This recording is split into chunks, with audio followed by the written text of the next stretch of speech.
My husband forgot to hang up after telling me, "I love you." Seconds later, I heard him laugh, followed by my stepbrother's voice. "She actually believes you." My husband forgot to hang up after saying "I love you." Then I heard him laugh and I heard my stepbrother's voice. "She actually believes you.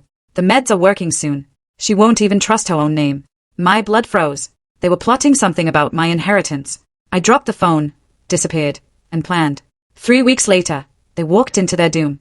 The silence after "I love you" too should have been comforting. Instead, it became the moment my entire world cracked open like an egg hitting concrete.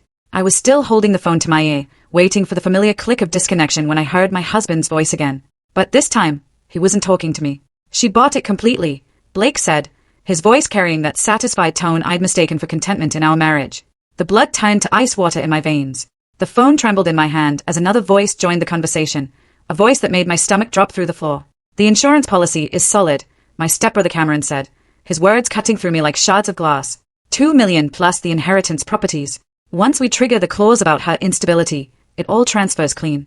I pressed the phone harder against my ear, my heart hammering so loud I was afraid they might hear it through the connection.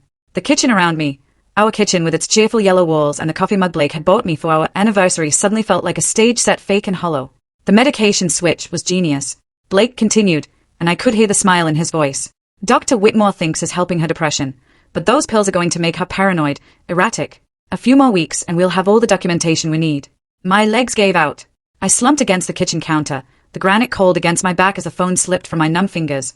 But I could still hear them talking, the voices floating up from the device that had become a window into my own destruction. "What about Elena?" Cameron asked. "She's been asking questions about the trust fund." "My sister won't be a problem," Blake replied dismissively. "She's too busy with her own life to dig deep. Besides, once Violet's committed, Elena will be grateful we're handling everything." Committed. The word hit me like a physical blow. They weren't just planning to steal from me. They were planning to have me declared mentally incompetent and locked away. I stared at the pill bottle on the counter, the one Dr. Whitmore had prescribed just 3 weeks ago.